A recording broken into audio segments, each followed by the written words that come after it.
هذا البرنامج يحتوي على بعض الألعاب الخطيرة والعنيفة، وينصح عدم ممارستها إلا بعد الخضوع للتدريب تحت رعاية متخصصين.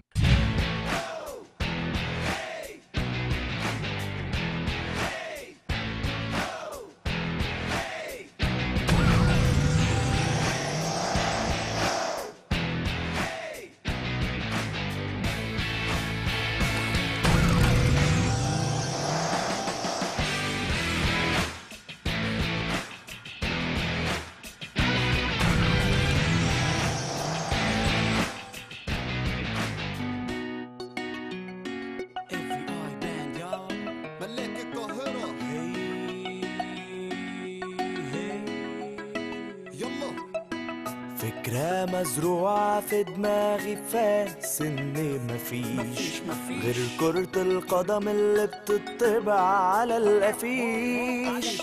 فكرة مزروعة في دماغي فاس إن مفيش غير كرة القدم اللي بتطبع على القفيش. سألت واحد تعرف ايه عن الرياضة؟ قال لي الأهلي والزمالك، ولا انت فاكرني هندي؟ هي ناس كتيرة فاكرة ان مفيش رياضة غيرها، واحنا جينا بكل بساطة نغير لكم فكرها. عندك مليون رياضة، عندك عجلة، عندك باركور، عندنا كتالوج مليان دوار ممكن تكون مشهور. لو كنت قاعد متقدر او كنت زهقان مخنوق، شغال محرك طيارتك ويلا طير بشنور. المهم سنك كام عشان تلعب رياضة، المهم يكون جواك عزيمة وإرادة.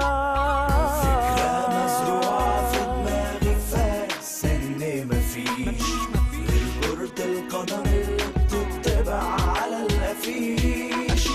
فكرة مزروعة في دماغي فاس إن مفيش غير كرة القدم اللي بتطبع على القفيش. مسكت المايك قلت أقدم برنامج للرياضة، أثبت فيه إن في بلدنا مليون رياضة. لو سنك كان صغير أو كنت راجل عجوز، وضرب عليك روكي everybody can choose. أصل الرياضة للجميع، ناس كتيرة موهوبة في بلدنا مغمورة وبره مشهورة. حاولنا نوضح صورة بكل سهولة بانت، وأظن الفكرة وصلت مش زي ما كانت. المهم سنك كام عشان تلعب رياضة، المهم يكون جواك عزيمة وإرادة. فكرة مزروعة في دماغي فاس إن مفيش كرة القدم اللي بتطبع على القفيش. فكرة مزروعة في دماغي فاس إن مفيش ملاك القاهرة كرة القدم اللي بتطبع على القفيش. مش مهم سنك كام عشان تلعب رياضة، المهم يكون جواك عزيمة وإرادة.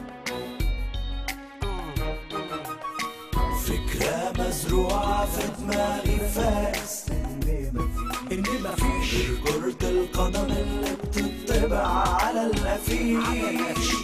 فكرة مزروعة في دماغي فاس إن مفيش غير كرة القدم اللي بتطبع على القفيش.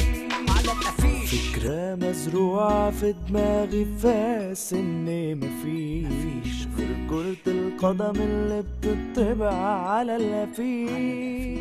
مساء الخير على كل مشاهدين سبوت اون سبورت في كل حته وكل مكان، واهلا بيكم وسبوت جديد. السبوت بتاعنا النهارده احنا معاكم من داخل نادي الشمس، هنتكلم مع فريق وهنتعرف على فريق بيمارس رياضه من اهم الرياضات اللي موجوده على الساحه الرياضيه، وهنتكلم عن رياضه جماعيه بتحتاج لذكاء، بتحتاج لمرونه، بتحتاج ان الفريق كله يبقى فاهم بعضه، بتحتاج للتكامل ما بين الفريق. رياضه منتشره، رياضه كلنا مارسناها في شكلها الطبيعي على البحر او على بسين او في النادي او في اي حته، لان الرياضه بتاعت النهارده رياضه يعني منتشره، ناس كتيره عارفاها. النهارده احنا هنتكلم مع الفريق الاول للفولي بول، تعالوا نروح نتعرف عليهم.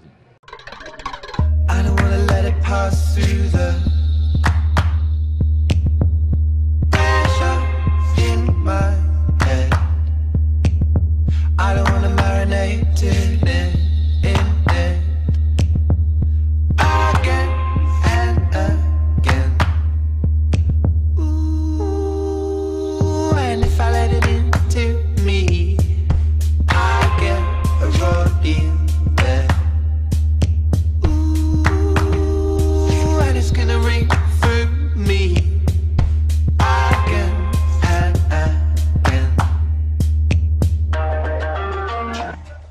فريق نادي الشمس اللي احنا بنتعرف عليه النهارده يا جماعه، لو رجعنا بالسنين لورا شويه، الفريق الاول ده كان منافس قوي جدا للفرق الاولى، وكان على طول بيلعب على المراكز الاربعه الاولى.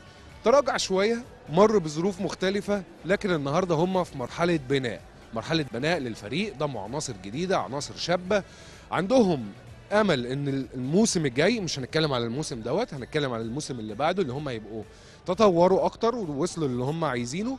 لكن الموسم ده هو مرحلة بناء. تعالوا نتعرف معاهم ازاي هيبنوا الفريق بتاعهم وايه اللي شغالين عليه الفترة دي.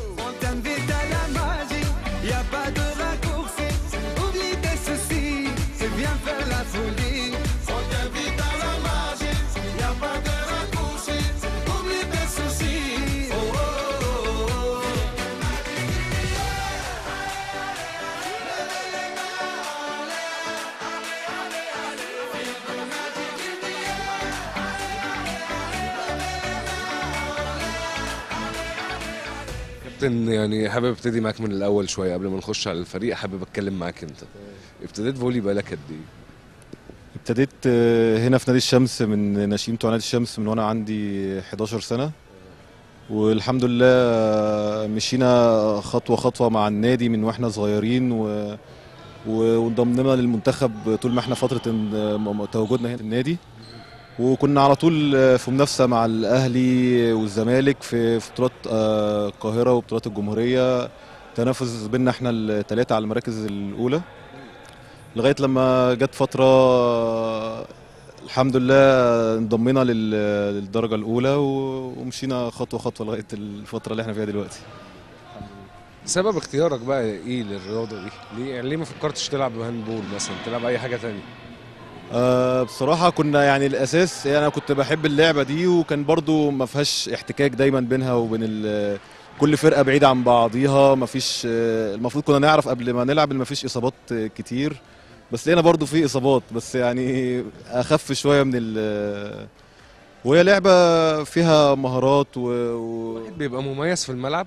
هل ممكن يعني كل واحد بيبقى ليه ستايل وممكن يبقى مميز في حاجه جوه الملعب؟ طبعا احنا في يعني في كذا مركز، كل واحد بيبقى متفوق في حاجه، المدرب بيوظفه في المكان اللي هو متميز فيه، سواء في المهاره، في عندنا معد وفي ضريب مركز 3 ومركز 2 ومركز 4 وفي ليبرو، فانت بتفضل وانت صغير بتاخد المدرب بيمرنك على كل المهارات لغايه لما تيجي فترة لازم تحدد انت هتتفوق في انهي مركز، والمدرب على حسب ما يوظفك للمصلحة بتاعة الفريق.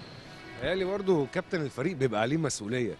طبعا مسؤولية كبيرة كمان لما بتكبر في الفرقة الدرجة الأولى بيبقى عندك مسؤولية في مشاكل، انت بتبقى همزة الوصل بينك وبين المدير الفني أو رئيس الجهاز اللي موجود أو الإدارة، بتحاول تشوف مشاكل الفرقة ايه، بتوصل المدرب المشاكل اللي عندنا ايه، سواء مشاكل في اللعب نفسيا، اللعبه محتاجه دلوقتي تشد عليها، لا بيبقى في انت بتبقى حلقه الوصل بينك وبين المدير الفني.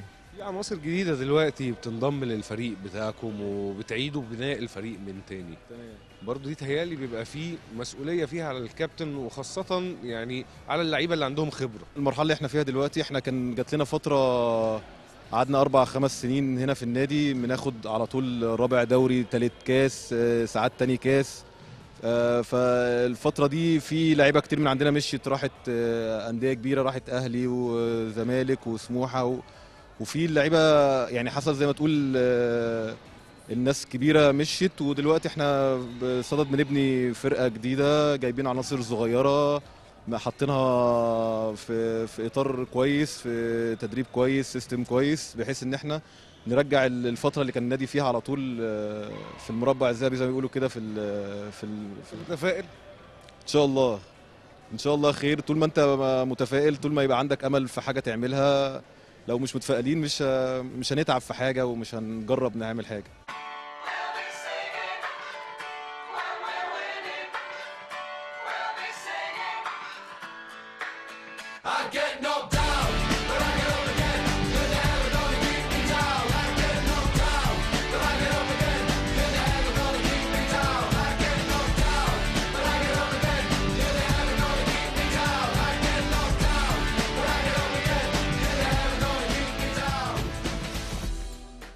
الفولي في نادي الشمس، يعني نادي الشمس من الاسماء اللي هي على مستويات الناشئات والناشئين ليه اسم كبير جدا، ودايما بننافس الاهلي في المراحل السنيه الصغيره.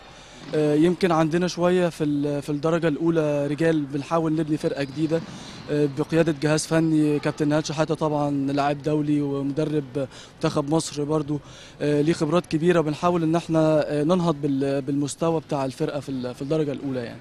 طبعا دخول عناصر جديده ده شيء كويس جدا وهينمي الفريق وهو مستقبل للفريق، لكن في نفس الوقت بيبقى في فتره كده اللي هي برضه مش زي الفريق لما بيبقى من الاول مكتمل الصفوف وبقى له سنين مستمر على بنفس اللعيبه. انتوا بتحاولوا تجتازوا الفتره دي ازاي؟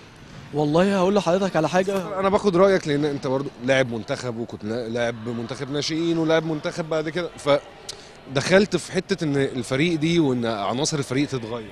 والله هقول على حضرتك حاجه، هو الجهاز الفني نهج ان احنا نحاول نمزج ما بين لعيبه ذات خبرات، انتدبنا لعيبه فعلا ليها خبره كبيره جدا في الدوري الممتاز وكانوا لعيبه منتخب مصر، طبعا مع اللعيبه اللي هي اوريدي ولاد النادي وناشئين النادي. بنحاول ان احنا يعني بنمزج الخبره بالشباب، بنطور ده وبندعم ده، ان احنا يعني بنستخدم دلوقتي التكنولوجي. حضرتك عارف دلوقتي طبعا في جميع الرياضات مش بس الفولي بول، دلوقتي بقى التحليل والاحصائيات مهمه جدا. بدانا ندخل برنامج الداتا فولي عشان نقيم ونحلل اداء اللاعبين اثناء الماتشات واثناء التمارين.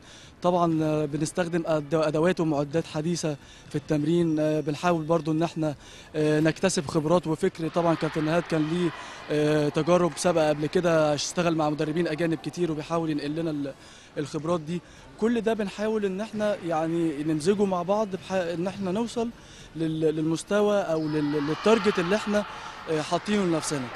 طبعا حضرتك عارف حاجه زي كده بتاخد وقت، بس احنا بنشتغل في كذا اتجاه في نفس الوقت، يعني ان احنا نستخدم لعيبه ذات خبره مع لعيبه ناشئين، ان احنا نحاول نطبق فكر اوروبي ممكن يكون شويه ما كانش فيه تطور اللي فيه دلوقتي. احنا حضرتك عارف دلوقتي مع النت والمعلومات دلوقتي بقت سهوله ان احنا نحصل على معلومات، بنحاول نطبق فكر جديد. فطبعا ده مش وليد اللحظه ومش بيحصل يعني في فتره زمنيه قصيره، بياخد وقت طبعا وبياخد مجهود، وبس ده مطلوب، شيء مطلوب جدا.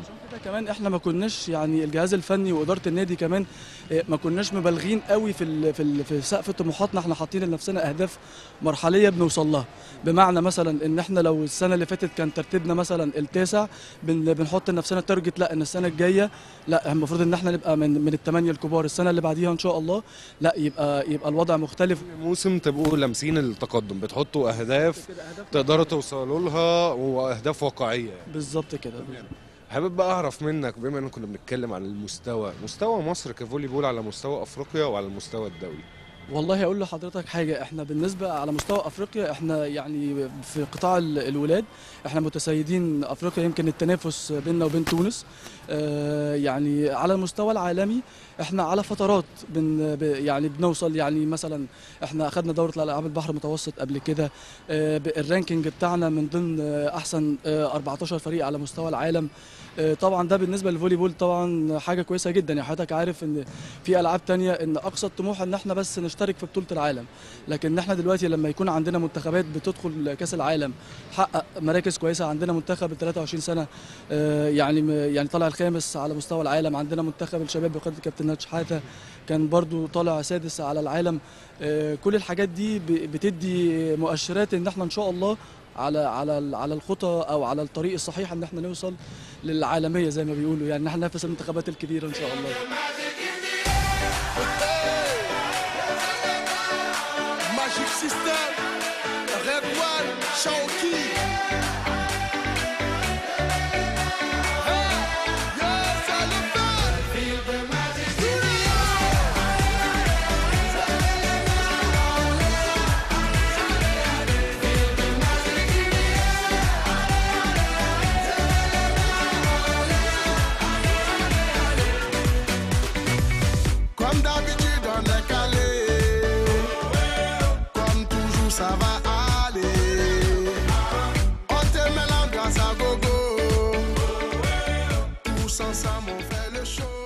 في الاول اعرف موقعك في الملعب ايه؟ انا البلاي ميكر بتاع الفريق، المعد بتاع الفريق اللي بيأسست كل الكور للضريبه عشان نبدا خطه الهجوم.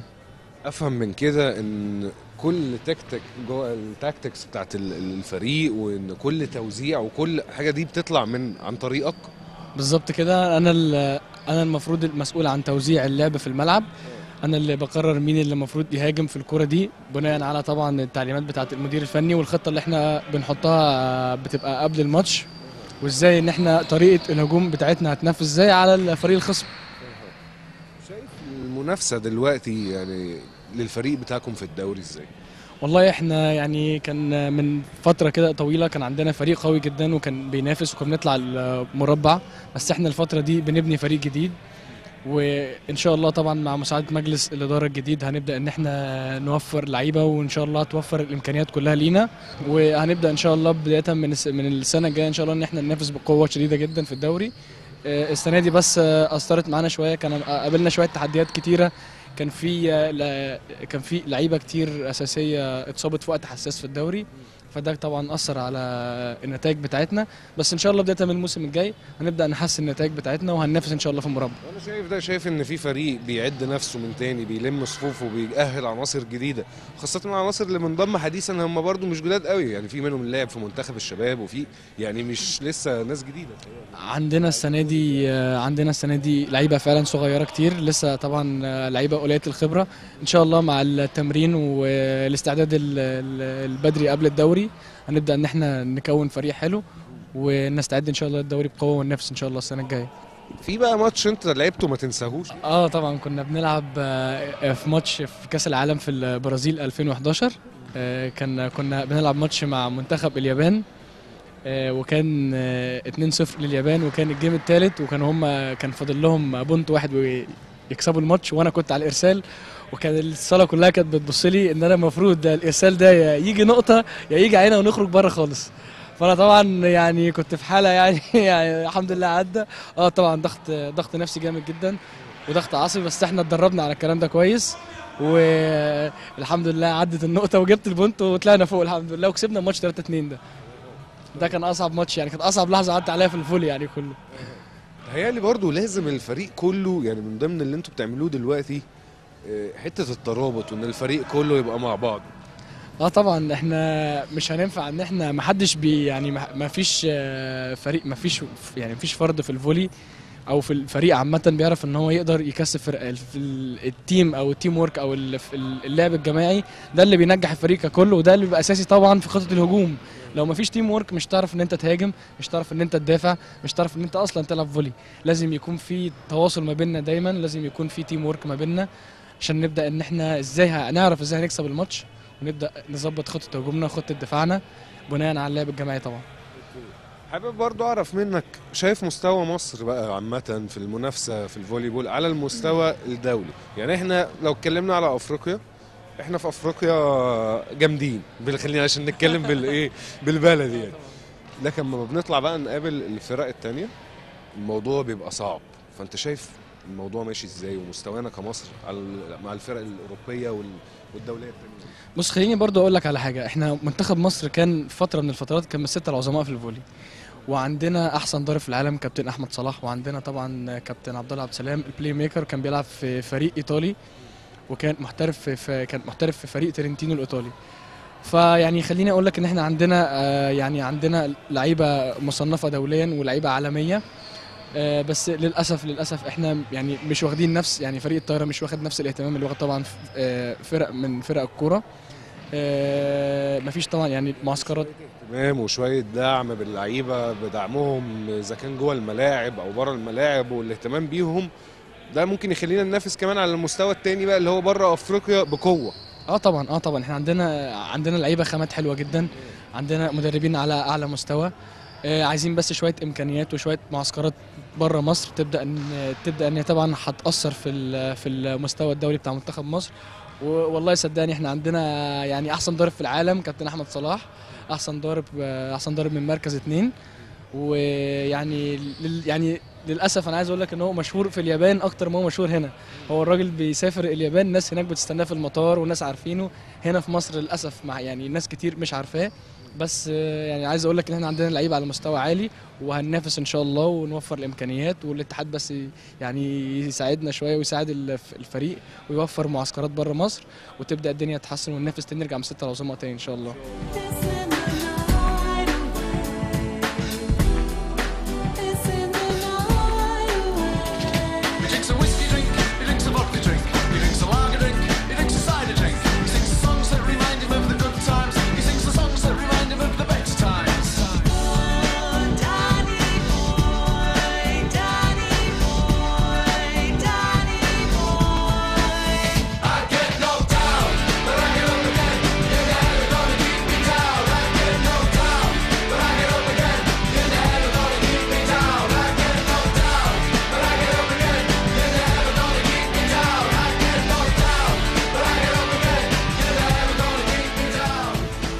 بقالي 3 سنين مدرب في الفرقة، والسنة دي أنا مدرب عام.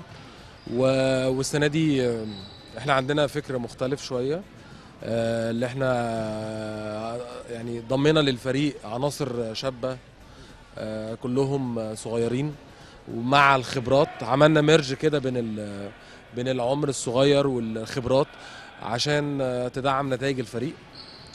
وده كان فكر الجهاز من اول ما بدأنا، اللي احنا السنة اللي فاتت كان برضو عندنا نفس النتائج والدروب، كان حاصل دروب كده. خدنا 10 دوري السنة اللي فاتت، وده مش اللي احنا يعني مش طموحنا ومش تارجتنا، احنا عايزين نخش نلعب وسط الناس الكبيرة، فخدناها يعني مراحل. احنا المرحلة ديت احنا السنة دي شغالين، اللي احنا جمعنا فرقة كويسة، دعمنا بولاد النادي. احنا عندنا حوالي الفرقه معظمها من ولاد النادي، في حوالي بس 4-5 لعيبه من بره. متوسط اعمار الفرقه احنا عندنا حوالي 22 سنه متوسط اعمار الفرقه، فده بيدي الفرقه طابع خاص. السنه دي احنا يعني بدانا نبدا من اول السيزون اللي احنا مهتمين بموضوع باللياقه البدنيه للعيبه، موضوع اللي احنا متوسط اعمار عندنا صغير، فده فارق معانا كويس جدا. الناس بتتمرن بلس الخبرات اللي عندنا، وبنحاول يعني اللي احنا نرفع اسم النادي طبعا بتوجيهات رئيس مجلس اداره النادي كابتن اسامه ابو زيد، وطبعا توجيهات كابتن نهاد. ماشيين على سيستم بنمرن بيه، سيستم يعني احنا شغالين بنفس السيستم اللي فرق كتيره بتمرن بيها بره مصر. العلم طبعا دخل في الموضوع والدنيا تطورت. الموضوع غير الاول خالص، الفولي دلوقتي بقى مختلف تماما. الفولي دلوقتي بقى معتمد مش زي زمان، كان معتمد على القوه واللعيبه تقعد تتمرن وتجري فترات كبيره. الموضوع ما بقاش كده خالص دلوقتي. الموضوع بقى بالنسبه لنا دلوقتي حديد، سرعه، اهم حاجه اللعيب يبقى يعتمد على سرعته، السرعه بتفرق جدا. الكلام كله احنا اشتغلنا عليه، والحمد لله قدرنا نترجم الحاجات ديت في اللعب، وفي لعيبه ما شاء الله مستواها فرق جدا، زي كابتن محمود علي، ده لاعب من ولاد النادي، وهو السنه دي ما شاء الله عامل سيزون كويس جدا. والحمد لله الدنيا يعني انا شايف ان شاء الله اللي احنا وضعنا السنه دي ممكن يكون مش اللي احنا كنا عايزينه لحد دلوقتي، احنا لسه يعني في وسط الماتشات، بس بلان اللي احنا عاملينها انا شايف اللي هي ان شاء الله ممكن في خلال السيزون دوت والسيزون اللي جاي نبقى ان شاء الله وسط الانديه صعب، لان الشمس نادي الشمس وفي الفتره اللي انت كنت كمان بتلعب فيها اظن ان نادي الشمس كان بينافس على المراكز الاولى على طول. احنا في الفتره اللي انا كنت بلعب فيها طبعا انا ومجموعه موجوده من اللعيبه، احنا كنا وصلنا اللي احنا ثالث دوري واول كاس مع كابتن فؤاد عبد السلام. نفس الفترة اللي كان المنتخب المصري كمان فيها بينافس في بطولات العالم هقول لحضرتك على حاجة، هو دلوقتي طول ما القاعدة في لعيبة وفي أندية كتيرة بتخش ولازم يبقى في تجديد. يعني كان الأول الفولي كله في الشمس في الأهلي وفي الزمالك. دلوقتي الموضوع مختلف تماما، احنا عندنا على مستوى المنتخب بقى في فرق كتير جدا متاحة للاتحاد يدور منها، والمتاحه للمدير الفني اللي ماسك المنتخب. في دلوقتي فوق ال8 فرق الكبار طبعا بلس الفرق اللي موجودين. هم السنه دي الاتحاد عمل نظام جديد للدوري، بقى في منافسه كبيره، اتاح فرص للعيبه كتير جدا، بقى اللعيبه موجوده في كل الانديه، لعيبه كويسه جدا، مش مجرد بس اللي هي موجوده في النادي الاهلي ونادي الزمالك، وده طبعا هيفيد الفولي. القاعده الرياضيه للرياضه دي بتكبر جدا، لان اللي كان قبل كده الموضوع مقتصر على نادي ثلاثه. دلوقتي لا بقى في سموحه، في الجيش، في لعيبه ممتازه جدا، طيران، سبورتنج، يعني مش عايز بس عشان ما انساش حاجه، ما انساش اسماء انديه، بس الانديه كلها. واحنا عندنا لعيبه في منتخب مصر، احنا عندنا حوالي 3-4 لعيبه في منتخب مصر. I don't wanna let it pass through the pressure in my head. I don't wanna marinate in it, again and again. Ooh, and if I let it into me, I get a rod in there. It's gonna ring through me again and again.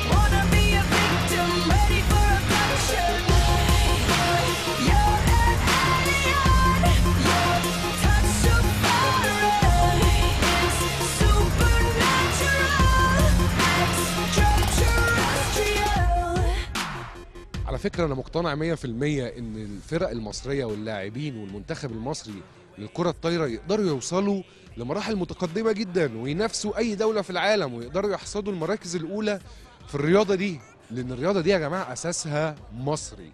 الرياضة دي أول ظهور ليها كان من 3000 سنة قبل الميلاد، والنهاردة يعني احنا بننافس وموجودين طبعا، واحنا يعني أقوياء جدا في أفريقيا وبننافس بقوة على المستوى الدولي كله، لكن ما بينسبش لينا في الوقت الحالي اللي احنا اصحاب الرياضه دي، مع انها هي نشأت واول ظهور ليها كان عند الفراعنه اللي كان عندهم كل انواع الرياضات، الفراعنه اللي كان عندهم الاولمبياد. على فكره ده مش كلام انا، ده الكلام اللي انا بقوله لكم ده موجود على جدران معبد بني حسن، كل اللي بقوله ده موجود هناك على الجدران دي، ومش في رياضه الكره الطايره بس، ده رياضات كتيره جدا. نرجع بقى تاني لرياضه النهارده، الفولي بول في العصر الحديث تم اكتشافها عن طريق ويليام مورجان المواطن الامريكاني اللي قاعد ينمي في الرياضه دي لحد ما وصلت للشكل اللي احنا فيه النهارده. الاتحاد الدولي للفولي بول انشئ سنه 1947 زي ما بقول لكم هو تاريخ انشاء الاتحاد الدولي. مصر ليها باع كبير جدا في الرياضه دي، مصر قدرت تحقق يعني بطولات كتيرة ومراكز متقدمة كتير، والنهاردة احنا مع فريق بيعيد تكوين نفسه تاني. تعالوا نكمل لقاءاتنا ونتعرف عليهم ونتعرف على بقية اللاعبين. I got a dirty mind, I got filthy ways, I'm trying to bathe my aid in your Milky Way. I'm a legend, I'm irreverent, I be reverent, I be so far, we don't give a fuck, welcome to the danger zone, step into the fantasy, you are not invited to the other side of sanity, they calling me an alien, a big-headed astronaut, maybe it's because your boy Yeezy get ass a lot. You're so hypnotizing, could you be the devil, could you be an angel, your touch magnetizing, feels like I am floating, leaves my body glowing. برضو حابين نعرف الناس دور الجهاز الإداري، انتوا بتعملوا ايه وبتنسقوا ايه؟ والله انا شايف ان الجهاز الإداري هو رقم واحد في اللعبة لأسباب كتير قوي، لأن الجهاز الإداري بيبدأ من أول ما اللاعب بيخش الملعب لحد ما بيخلص الموسم بتاعه. يعني انت اول ما بتبدا رئيس الجهاز او المدير الفني بيوجه لك بعض تعليمات، احنا هنتعاقد مع فلان مع فلان مع فلان مع فلان. بتعمل تعاقدات، تبدا تجيب عقود، بتمضي اللعيبه طبعا على المبلغ اللي اللاعب بيتفق معاه مع النادي. بتبدا تطلع دفعات لحد نهايه السيزون. سفريات بتبقى مع اللعيبه، بتحجز فنادق، بتشوف مشاكل دوت بيبقى مهم جدا تهيألي، لان تهيألي في الوقت اللي بيبقى فيه حاجه مهمه تهيألي مفيش لاعب اللي هو فاضي ينسق حاجه او مدير فني مش بتاعته، هو ليه حتته التانيه بالظبط. فبيبقى الاداري بيبقى هو المسؤول بقى عن التنسيقات دي عشان يريح بقيه الفريق من القصه. بالظبط، هو اللعيب او الجهاز الفني او المدير الفني بالظبط. يعني تتقال المدير الفني بيجيب اللعيب بيتمرن، لكن مطالب من المدير الفني ان يجي يلاقي فيه حجز فندق، يلاقي فيه اكل، يلاقي فيه اتوبيس يحركهم من محافظه لمحافظه. لو بطوله بتبقى تجهيز البطوله من خلال الاداري اللي مع الفريق. يعني احنا عندنا 8 سنين، ومن 8 سنين لحد درجه اولى رجال، يعني 8 و9 و10 و11 و12 لحد 19 سنه ناشئين وناشئات ودرجه اولى. كل دول الاداري اللي معاهم بيبقى ايديهم ورجليهم زي ما بيقولوا، يعني حضورهم، غيابهم، لو في مشكله معاهم ممكن يقعد معاهم ويحلها. بالنسبه بيبقى مشاكل بالنسبه للي تحت اللي هي 8 سنين و9 سنين الصغيرين، بيبقى الاداري بيبقى يعتبر اخ كبير، بيبقى في اوقات بيبقى اب بيحتضن اللعيبه بيتكلم معاهم.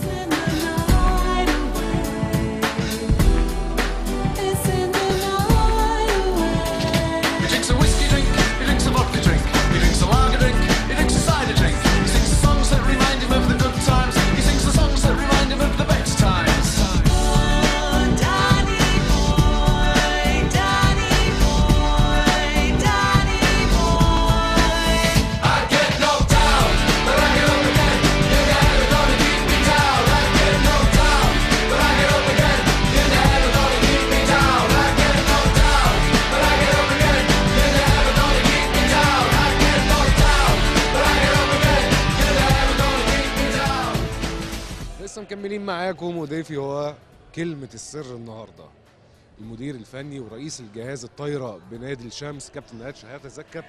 اهلا بحضرتك يا كابتن. الله يخليك، متشكرين. النهارده كلمة السر لان في عملية بناء بتحصل. هي مش كلمة سر، واولا انا بشكر حضراتكم وبشكر اسرة البرنامج ان انتوا شرفتونا النهارده واهتميتوا بينا. يعني الإدارة الجديدة هنا برئاسة أستاذ أسامة أبو زيد ليها فكر كويس وفكر راقي، وكلفوني برئاسة الجهاز وطلبوا مني إن أنا أبني على مستوى القطاع كله، مستوى اللعبة كلها، ونرجع اللعبة تاني في النادي هنا لمكانها في الصدارة، وتطلع تاني منصات التتويج، ويبقى عندنا قطاع مميز ولاعيبه مميزه يغذوا المنتخبات بعد كده. دي مسؤوليه كبيره، اكيد بتحتاج لمجهود كبير.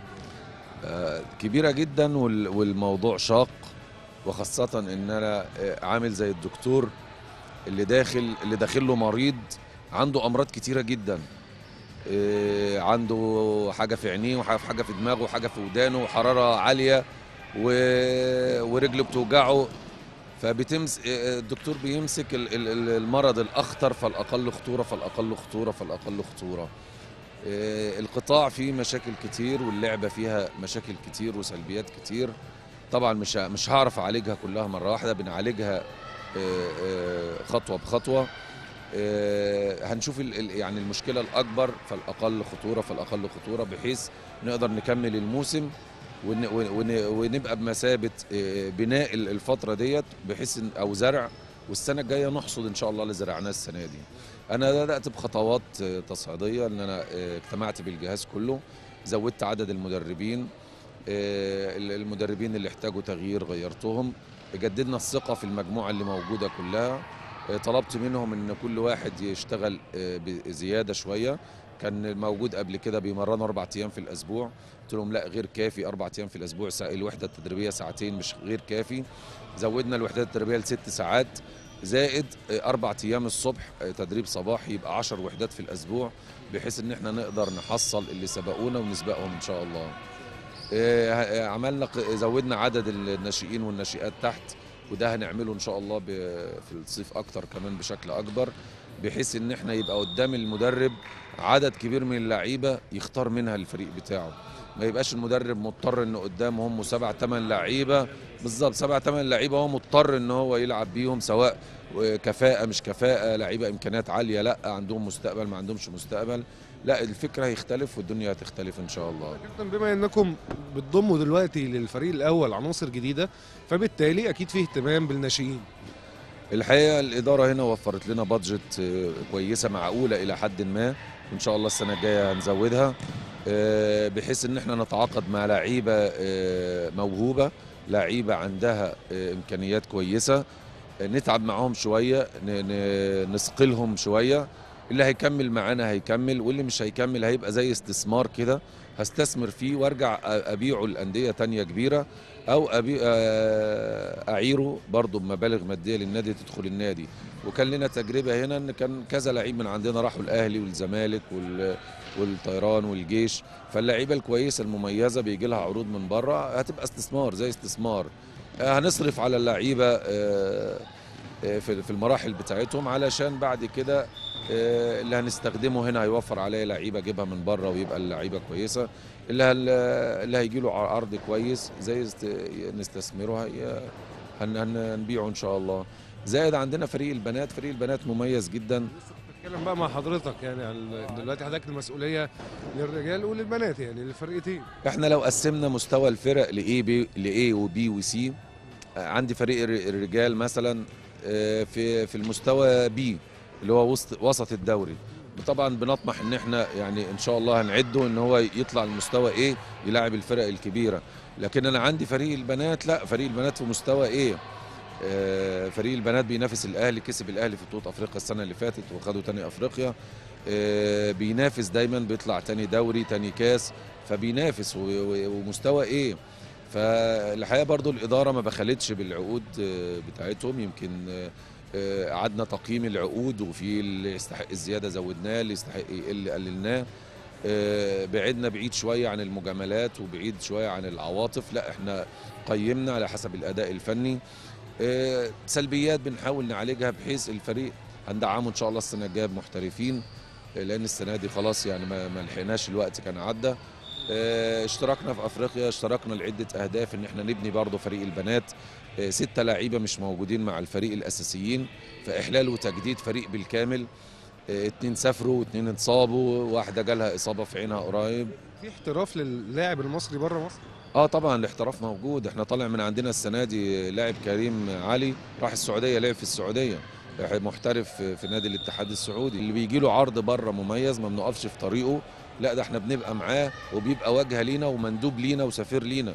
بيتكلم ان نادي الشمس عنده فولي محترم، عندهم ناس كويسه بيلعبوا فولي بول على مستوى عالي، بنلعب فولي بول حديث، ولا الحمد لله يعني ده كان فكر الاداره ان هم يستفادوا بخبرتي مع المنتخبات ومع شغلي مع الاجانب الخبراء الاجانب، ان انا انقل التجربه ديت هنا وان شاء الله هنطبقها وننجح بيها باذن الله. يعني برضه العلم والتقدم فرقوا دلوقتي، الفولي بقى علم والرياضه بقت علم، الموضوع ماهوش فهلوه او شطاره او هنام في بيتنا وبالروح بقى لا، موضوع تعب ومجهود وعدد ساعات تدريب ونظام تدريبي ايه، سواء بدني او فردي او مهارات فرديه او مهارات جماعيه.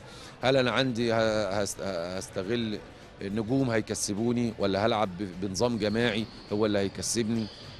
انا بميل لنظام التيم وورك والعمل الجماعي افضل، سواء على مستوى اللعيبه او على مستوى الجهاز الفني ككل. يعني على مستوى الولاد انتم مستمرين وبتنافسوا بتحاولوا تحسنوا في الدوري، لكن على مستوى فرق البنات في بطولات جايه.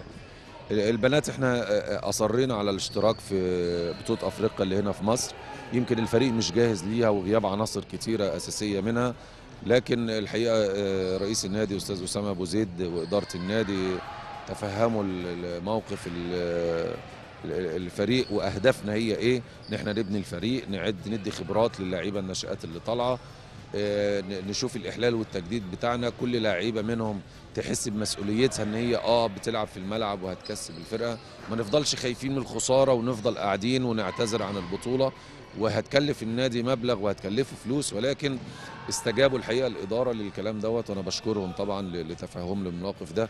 استجابوا للعقود وللتقييم العقود ولزياده العقود. الحقيقه استجابوا لنا في حاجات كتيره، في الملابس استجابوا لنا كتير جدا. فبنحاول طبعا مش كل الامكانيات متاحه، لا بنحاول خطوه بخطوه نوفر اللي نقدر نوفره في ظل الامكانيات المتاحه. بنعتمد على المحلل التقني معانا لفريق البنات والبنين، وبنستخدم الداتا فولي. ده برنامج عالمي، كل الفرق العالميه والكبيره بتستخدمه، بنستخدمه لفريق البنات والبنين.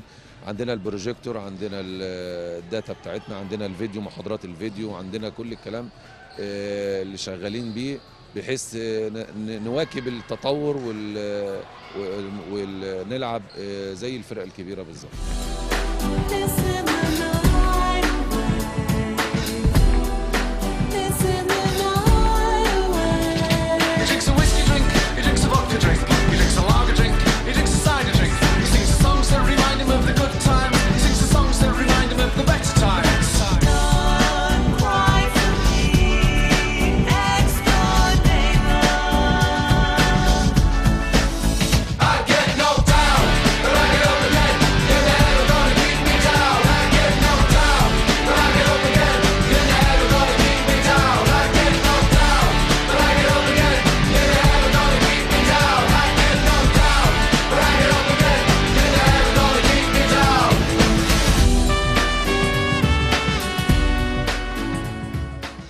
أنا مقتنع إن مجلس الإدارة لما بيكون داخل عنده فكر وعنده طاقة، الفكر والطاقة دي بتتنقل لكل الفرق الرياضية اللي موجودة جوه النادي. سمعنا من ضيوفي قد إيه إن الأستاذ أسامة أبو زيد رئيس نادي الشمس داخل عنده طاقة وعنده فكر، وعلى فكرة ده مش جديد عليه، هو أحد أعضاء مجلس الإدارة لنادي الشمس من زمان جدا، وهو صحفي وناقد رياضي من أهم الصحفيين والنقاد الرياضيين الموجودين في مصر، فهو ابن المجال ده، والطاقة اللي عنده دي مش جاية من فراغ، لأ جايه من ان هو موجود في المجال ده بقاله سنين. عشان كده انا بتمنى التوفيق ان شاء الله للاستاذ اسامه ابو زيد، ويبقى ضيفنا في حلقه من الحلقات اللي جايه في سبوت اون سبورت.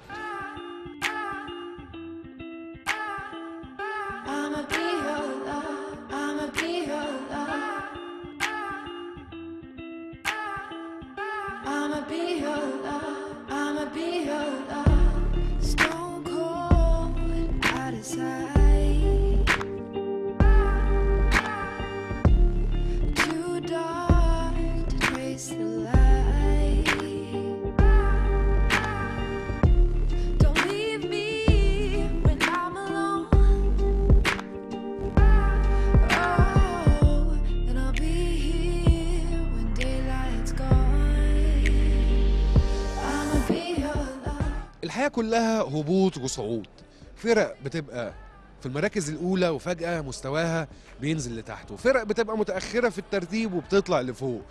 هي دي الحالة الصحية اللي احنا دايما بنحب نشوفها في الرياضة. والنهاردة لو أنا موجود في نادي الشمس، أنا موجود عشان فريق الفولي بول هنا أخد وقفة مع نفسه، واجه نفسه، قال احنا مش زي زمان، عايزين نرجع أحسن من زمان. مش زي زمان، لا هم واخدين قرار من اللي انا شفته واللي حضراتكم شفتوه معايا النهارده، ان الفريق ده عايز يرجع احسن من زمان. خدوا خطوات، خدوا قرارات، حطوا اهداف بيشتغلوا عليها، وهنتابعهم وهنتابع كل فريق بيحاول يرجع تاني للمنافسه ويتقدم ويبقى في المراكز الاولى ان شاء الله. الحلقه الجايه هيكون معانا سبوت جديد، اشوفكم الحلقه الجايه، السلام عليكم.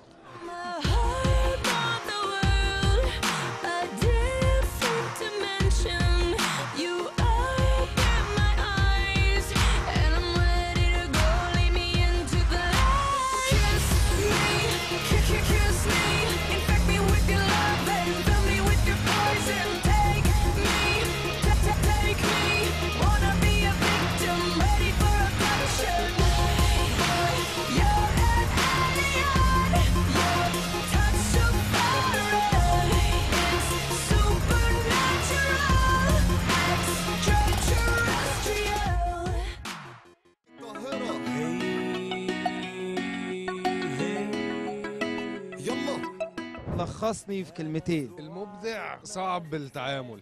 انت حققت لي امنيه حياتي النهارده يا احمد. جميله يعني، انا كان نفسي استضيفك. لا وانا كان نفسي يعني اتحط مكان الضيوف. عارف طبعا الريح طايره، فكده كده انا عمري ما اشتغل الشغلانه دي، فقلت اجرب. احنا بنتكلم دلوقتي ان الناس بتشوف الحلقه في الاخر، ما شافوش كل ده اتعمل فيه مجهود قد ايه، ما شافوش ان في مخرج شغال، ما شافوش ان في حد مسؤول عن الصوت، ما شافوش ان في مدير تصوير. والله يعني شوفوا كام واحد بيشتغلوا. انتوا بتشوفوني انا على الشاشه لوحدي، بس انا ما اقدرش اطلع نتيجه ولا اعمل حاجه من غير بقيه كل فريق العمل.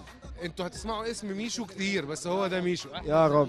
يلا فركش يا جماعه، يلا نمشي. مخنوق شغال محرك طيارتك ويلا طير بجنون. المهم سنك كام عشان تلعب رياضة، المهم يكون جواك عزيمة وإرادة. فكرة مزروعة في دماغي فاس إن مفيش غير كرة القدم اللي بتطبع على الأفيش. فكرة مزروعة في دماغي فاس إن مفيش غير كرة القدم اللي بتطبع على الأفيش. مسكت المايك قلت أقدم برنامج للرياضة، أثبت فيه إن في بلدنا مليون رياضة. لو سني كان صغير وكنت راجل عجوز، مضطر عليك روكي everybody can choose. اصل الرياضة للجميع، ناس كتيرة موهوبة في بلدنا مغمورة وبره مشهورة. حاولنا نوضح صورة بكل سهولة باني، واظن الفكرة وصلت مش زي ما كانت. المهم سنك كام عشان تلعب رياضة، المهم يكون جواك عزيمة وإرادة. فكرة مزروعة في دماغي فاس إن مفيش كرة القدم اللي بتطبع على الأفيش. فكرة مزروعة في دماغي فاس إن مفيش ملاك القاهرة كرة القدم اللي بتطبع على الأفيش. مش مهم سنك كام عشان تلعب رياضة، المهم يكون جواك عزيمة وإرادة. فكرة مزروعة في دماغي فاس إن مفيش كرة القدم اللي بتطبع على الأفيش. فكرة مزروعة في دماغي فاس إن مفيش كرة القدم اللي بتطبع على الأفيش. فكرة مزروعة في دماغي فاس إن مفيش كرة القدم اللي بتطبع على الأفيش.